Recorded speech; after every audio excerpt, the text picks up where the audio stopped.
क्या आपने कभी सोचा है, जब किसी विमान दुर्घटना में लोग जीवित जल जाते हैं तो उनकी आत्माएं कहां जाती हैं? क्या वे मुक्त होती हैं या तड़पती रहती हैं इस धरती के किसी कोने में? यह प्रश्न सिर्फ एक जिज्ञासा नहीं, बल्कि हर संवेदनशील हृदय की पुकार है। आज हम उसी रहस्य के द्वार पर खड़े हैं जहां से आत्मा की अग्निजली यात्रा आरंभ होती है और शायद मोक्ष तक पहुंचती है। मैं आपका स्वागत करता हूं इस गहन आध्यात्मिक यात्रा में, जहां हम परमहंस योगानंद की दृष्टि से देखेंगे कि मृत्यु के उस अंतिम पल में क्या होता है और मृत्यु के बाद आत्मा कैसे संसार और परमात्मा के बीच भटकती है। यह कोई साधारण वीडियो नहीं, ये एक आत्मिक संवाद है उन अनसुनी आत्माओं के साथ जो शायद आज भी किसी आवाज की प्रतीक्षा में है। इस वीडियो को अंत तक देखिए, क्योंकि हर क्षण आपको उन रहस्यों से परिचित कराएगा जो आम जीवन की आंखों से नहीं दिखते। यदि आपने अब तक चैनल सब्सक्राइब नहीं किया है तो कृपया अभी करें, क्योंकि ऐसी ही दुर्लभ, दिव्य और जागृत जानकारियां आप तक निरंतर पहुंचती रहेंगी। और हां, इस वीडियो को लाइक जरूर करें अगर आपके भीतर भी यह सवाल कभी उठा हो कि मृत्यु के बाद आत्मा कहां जाती है। और नीचे कमेंट में एक बार AUM शांति जरूर लिखें। शायद आपकी यह एक भावना किसी आत्मा को शांति दे सके। तो आइए शुरू करें वह यात्रा जो इस जीवन से परे है, लेकिन इसी जीवन से जुड़ी है। आपने कभी आग की लपटों में एक जीवन को तड़पते हुए जाते देखा है? कभी सुना है वो मौन चीख जो किसी के गले से बाहर नहीं आ पाती, लेकिन आत्मा की गहराई में गूंजती रहती है? विमान की दुर्घटना केवल एक खबर होती है हमारे लिए, लेकिन वहां कोई मां थी, कोई बेटा था, कोई साधक था जिसकी अंतिम सांसें उस धुएं में घुलती चली गईं। पर सवाल ये नहीं है कि शरीर जला या नहीं, सवाल ये है, क्या आत्मा भी जली? परमहंस योगानंद कहते हैं कि आत्मा न तो जन्म लेती है न ही मरती है। वह न तो अग्नि से जल सकती है न ही तलवार से काटी जा सकती है। लेकिन जब मृत्यु आकस्मिक होती है, पीड़ा से भरी होती है और जीवन के सारे द्वार एक झटके में बंद हो जाते हैं, तब क्या होता है उस आत्मा के साथ? योगानंद जी ने एक जगह लिखा है, जब कोई आत्मा अचानक मृत्यु का अनुभव करती है, विशेषकर जब वो शारीरिक कष्ट के साथ होती है, तो वह एक झटके में शरीर से अलग हो जाती है, लेकिन उसकी चेतना वहीं रह जाती है, अधूरी, ठहरी हुई, ठिठकी हुई। कल्पना कीजिए, एक आत्मा अपने ही जले हुए शरीर को बाहर से देख रही है, धुएं और चीखों के बीच, और उसे यह भी नहीं पता कि अभी हुआ क्या है। वह न जी रही है न मर रही है, बस उस एक पल में अटकी हुई है। ऐसे समय आत्मा को सबसे पहली चोट लगती है पहचान की। उसे समझ ही नहीं आता कि वह अब शरीर नहीं है। वह शरीर से इतनी जुड़ी होती है कि वह सोचती है, शायद मैं अब भी वही हूं, पर अब कोई उसे सुनता नहीं, कोई उसे छूता नहीं। यह सबसे बड़ा अकेलापन है, जब आत्मा शरीर से मुक्त होकर भी खुद को वहीं बांधे रखती है। योगानंद के शब्दों में मृत्यु कोई अंत नहीं है, वह तो एक द्वार है, पर कई आत्माएं उस द्वार पर ही बैठी रह जाती हैं, क्योंकि वो जानती नहीं कि जाना कहां है। और अब यही प्रश्न हमारे सामने आता है, क्या वो आत्माएं जो विमान में जलीं, उन्हें मोक्ष मिला, या वे अभी भी उस लपटों के क्षण में ठहरी हुई हैं? जिस प्रकार एक बच्चा रोते रोते नींद में चला जाता है, वैसे ही आत्मा भी कभी कभी पीड़ा में शांत हो जाती है। लेकिन क्या वह नींद मोक्ष है या बस एक और भ्रम? परम शांति तभी मिलती है जब आत्मा जानती है कि वह कौन है, कहां है और उसे कहां जाना है। लेकिन अकाल मृत्यु उस जागरूकता को छीन लेती है, और इसलिए इस यात्रा में अब हम आगे बढ़ेंगे उस क्षण की ओर जहां आत्मा शरीर से अलग होकर पहली बार अनुभव करती है अपनी स्वतंत्रता या अपनी भटकन। जब कोई दुर्घटना अचानक घटती है, विशेषकर जब शरीर जला हो, तड़पा हो, तब मृत्यु की अवस्था एक सहज निद्रा जैसी नहीं होती। वह एक झटका होती है, एक ऐसा विस्फोट जो आत्मा को समय और स्थान से काट देता है। आत्मा उस क्षण को पकड़कर बैठ जाती है, जैसे कोई व्यक्ति सदमे में बार बार वही दृश्य देखता रहे। परमहंस योगानंद कहते हैं कि मृत्यु के बाद आत्मा 3 स्तरों से गुजरती है: प्राण शरीर, सूक्ष्म शरीर और कारण शरीर। पर जिनकी मृत्यु पूर्णता के साथ नहीं होती, जैसे कि जलने से, वहां इन तीनों की यात्रा उलझ जाती है। आत्मा शरीर से तो निकल जाती है, पर प्राण ऊर्जा वहीं अटक जाती है। कल्पना कीजिए, एक आत्मा जो अब शरीर नहीं है, लेकिन अब भी खुद को जलता हुआ महसूस कर रही है। वह उस पल को छोड़ नहीं पा रही और वह बार बार उसी क्षण में लौट जाती है। कभी आपने सपना देखा है जिसमें आप भाग रहे होते हैं, लेकिन आपके पैर नहीं चलते? यही स्थिति होती है उस आत्मा की। वह आगे बढ़ना चाहती है, लेकिन उसकी स्मृति, उसका भय, उसकी अधूरी इच्छाएं उसे बांध कर रखते हैं। अब प्रश्न उठता है, आत्मा जाती कहां है? योगानंद कहते हैं कि आत्मा का पहला पड़ाव होता है उसकी चित्त वृत्तियों का संसार, यानी मृत्यु के तुरंत बाद वह उन्हीं अनुभवों को देखने लगती है जो उसके भीतर गहरे अंकित होते हैं। अगर मृत्यु भय से भरी थी तो आत्मा भय के संसार में प्रवेश करती है। अगर वह प्रेम से भरी थी तो प्रेम के प्रकाश में। लेकिन दुर्घटनाएं, खासकर जब आत्मा को शरीर से विलग होने का समय भी न मिले, वहां आत्मा भ्रम की स्थिति में आ जाती है। वह सोचती है, मैं अब भी जीवित हूं, लोग मुझे क्यों नहीं देख रहे? वह अपने परिजनों को बुलाती है, अपनी राख को देखती है, अपने अधूरे सपनों को रोती है। और यदि कोई व्यक्ति सूक्ष्म दृष्टि वाला हो, वह कभी कभी ऐसी आत्माओं की उपस्थिति को अनुभव कर सकता है। कमरे में अचानक ठंडक का आ जाना, मन में अचानक भारीपन, ये सब संकेत होते हैं कि कोई आत्मा वहां है और वह बस एक बात कहना चाहती है, मैं अब भी यहीं हूं। पर क्या आत्मा हमेशा भटकी रहती है? नहीं, कुछ आत्माएं जल्दी आगे बढ़ जाती हैं क्योंकि उनके भीतर प्रकाश होता है।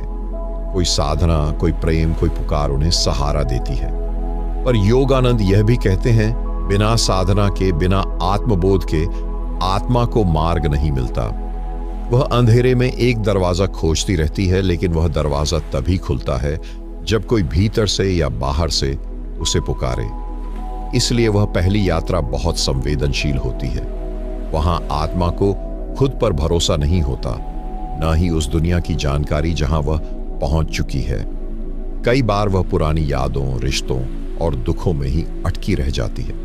परमहंस योगानंद ने बहुत स्पष्टता से कहा था कि आत्मा अपने संस्कारों और अंतिम क्षण की वृत्तियों से बंधी होती है, और जब मृत्यु अत्यंत पीड़ादायक हो, जैसे जलने से, तो आत्मा एक झंझावात में फंस जाती है जहां उसे यह भी नहीं समझ आता कि वह अब देह में नहीं है।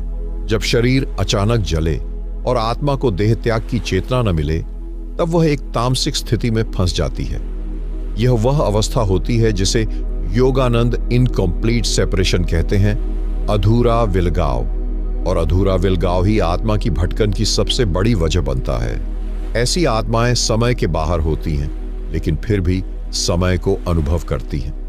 वे स्थान की सीमाओं से मुक्त होती हैं, लेकिन फिर भी उसी स्थान पर बार बार लौटती हैं जहां उनका अंत हुआ था।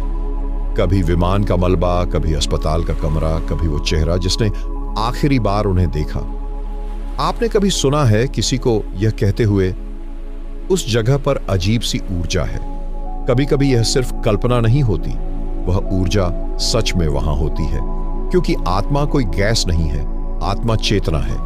और चेतना जब स्थिर हो जाती है तो वह वहां की हवा, वहां की दीवार, वहां के क्षणों में उतर जाती है।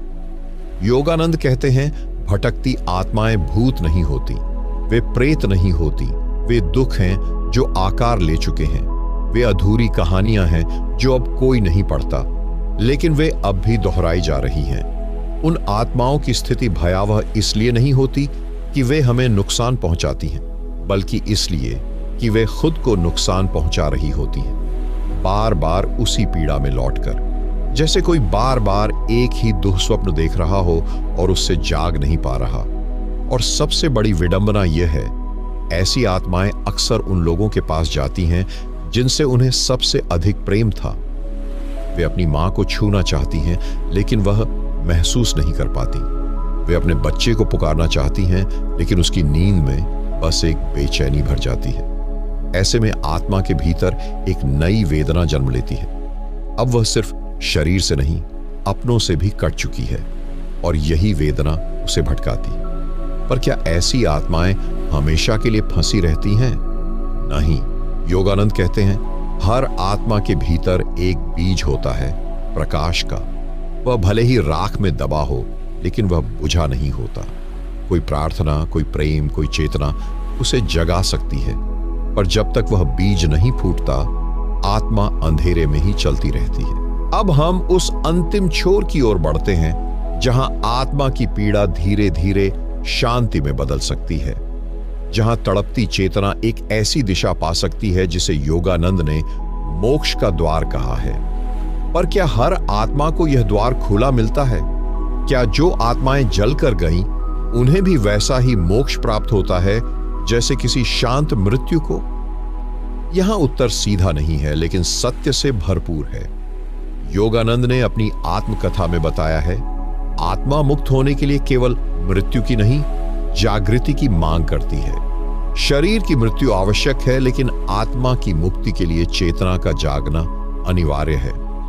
जिन आत्माओं की मृत्यु जलने, आकस्मिक या क्रूर तरीके से होती है, उनके साथ एक अजीब बात होती है। वे अक्सर समझ ही नहीं पाती कि वे मृत हो चुकी हैं। जब तक यह ज्ञान नहीं होता, तब तक मोक्ष का मार्ग खुलता ही नहीं। मोक्ष कोई स्वचालित प्रक्रिया नहीं है, यह एक बोध है, और यही बोध आत्मा को धीरे धीरे अपनी दशा से बाहर निकालता है। अब प्रश्न यह है कि क्या कोई और आत्मा उन्हें बाहर निकाल सकती है? हाँ। योगानंद कहते हैं, जब कोई जीवित व्यक्ति सच्चे मन से भावपूर्ण प्रार्थना के साथ किसी आत्मा को पुकारता है, तो उस आत्मा के चारों ओर का अंधकार थोड़ा थोड़ा करके हटने लगता है। उस पुकार में अगर करुणा है तो वह प्रकाश बन जाती है। वह आत्मा जिसे कोई मार्ग नहीं दिख रहा था, अब एक दिशा महसूस करती है। हमारे संस्कारों में यही कारण है कि मृत आत्माओं के लिए तर्पण, पिंडदान और शांति पाठ की व्यवस्था की गई है। यह केवल धार्मिक कर्मकांड नहीं है, यह ऊर्जा की यात्रा को गति देने की विधियां हैं। जब कोई आत्मा मार्ग भूल चुकी हो, तो ये कर्म उसे संकेत देते हैं, अब तुम आगे बढ़ो, अब तुम मुक्त हो। पर क्या केवल कर्म कांड ही पर्याप्त है? नहीं। योगानंद कहते हैं, आत्मा को मुक्त करने के लिए सिर्फ मंत्र नहीं, मन चाहिए। कोई ऐसा मन जो उसे प्रेम करे, उसे पुकारे और यह कह सके, अब सब ठीक है, अब तुम जा सकती हो। कभी कभी एक मौन प्रार्थना भी, एक सच्ची आंखों से गिरा आंसू भी उस आत्मा को उस बंधन से निकाल सकता है जिसे वह स्वयं नहीं खोल पा रही थी। पर जिन आत्माओं के लिए कोई प्रार्थना नहीं करता, जो अनजान हैं, अकेली हैं और जलकर गईं, क्या उनका कोई उद्धार नहीं? योगानंद ने उत्तर दिया था, आत्मा का अंतिम मित्र ईश्वर स्वयं होता है। अगर संसार से कोई पुकार नहीं आती, तो समय के साथ भीतर से एक पुकार उठती है। आत्मा स्वयं से पूछती है, क्या अब भी मैं पीड़ा में रहना चाहती हूं? और जब यह प्रश्न उठता है, तो उत्तर भी जन्म लेता है। आत्मा धीरे धीरे उस चक्र से बाहर निकलती है, पर यह प्रक्रिया धीमी है और कष्टकारी। परमहंस योगानंद ने एक जगह बहुत सुंदर बात कही थी, जब एक आत्मा पीड़ा में होती है, तो जो जीवित हैं, यदि वे शांत चित्त से प्रेम पूर्वक एक पुकार भेजें, तो वह पुकार उसकी मुक्ति का पुल बन सकती है। यह संसार केवल शरीर का नहीं है, यह चेतना का संसार है। जिस तरह हम एक व्यक्ति को छूकर सांत्वना दे सकते हैं, वैसे ही हम आत्मा को चेतना से छू सकते हैं। जिन आत्माओं ने विमान में जलते हुए अपने शरीर छोड़े, वे आज शायद कहीं हमारी ही प्रतीक्षा कर रही हैं। न वे हमसे भूत की तरह डराना चाहती है, न ही कोई प्रतिशोध लेना चाहती है। वे बस इतना चाहती हैं कि कोई हो जो उन्हें यह कह दे, अब सब समाप्त हो चुका है, अब तुम जा सकती हो, अब तुम्हारा दुख पीछे छूट चुका है। सच कहें तो हम सब उनके सहयात्री हैं। हम भी एक दिन उसी द्वार पर होंगे, और तब हम भी यही चाहेंगे कि कोई हमें रास्ता दिखाए। तो क्या हम कुछ कर सकते हैं? हाँ, और बहुत कुछ। जब हम गहराई से पूर्ण श्रद्धा के साथ उनके लिए ध्यान करते हैं, जब हम किसी मोमबत्ती के सामने बैठकर बस यह कहते हैं, हे प्रभु, जिन आत्माओं को पीड़ा में आपने बुला लिया, उन्हें शांति दीजिए, उनके भीतर उजाला भर दीजिए, और जो भी उनके लिए अधूरा रह गया, उसे आप पूरा कीजिए। तो उस पल एक कंपन निकलती है हमारे हृदय से और सीधा पहुंचती है उन आत्माओं तक। वह कंपन ही प्रेम है, वह प्रेम ही मुक्ति है। ध्यान रखें, आत्मा कोई दूसरा नहीं है, वह हम ही हैं जो किसी और समय में किसी और शरीर में चल रही है। जब हम किसी आत्मा की मुक्ति की कामना करते हैं तो वास्तव में हम अपने ही भीतर की ऊंचाइयों को छूते हैं। परमहंस योगानंद ने जीवन भर यही सिखाया, दूसरों की मुक्ति तुम्हारी भी मुक्ति है। किसी और का दुख जब तक तुम्हारे भीतर पीड़ा नहीं बनता तब तक तुम्हारी साधना अधूरी है। इसलिए यदि आप सच में उन आत्माओं को मोक्ष देना चाहते हैं तो आज रात केवल एक बार शांत होकर उनके लिए मौन बैठ जाइए। कोई मंत्र नहीं, कोई विधि नहीं, बस एक मौन प्रार्थना। कहिए, मैं जानता हूं तुम हो और मैं चाहता हूं तुम मुक्त हो जाओ।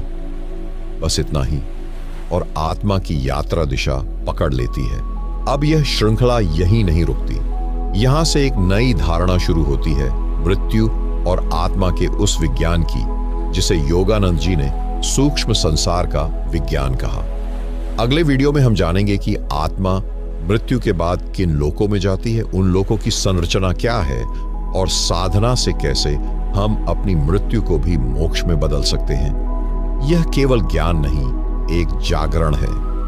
यदि आप इस यात्रा के सहयात्री हैं तो कृपया इस वीडियो को अंत तक देखने वाले सभी आत्माओं के लिए एक बार AUM शांति कमेंट में लिखें, क्योंकि वह एक शब्द एक आत्मा को आजाद कर सकता है। हम फिर मिलेंगे प्रकाश की अगली सीढ़ी पर। AUM शांति।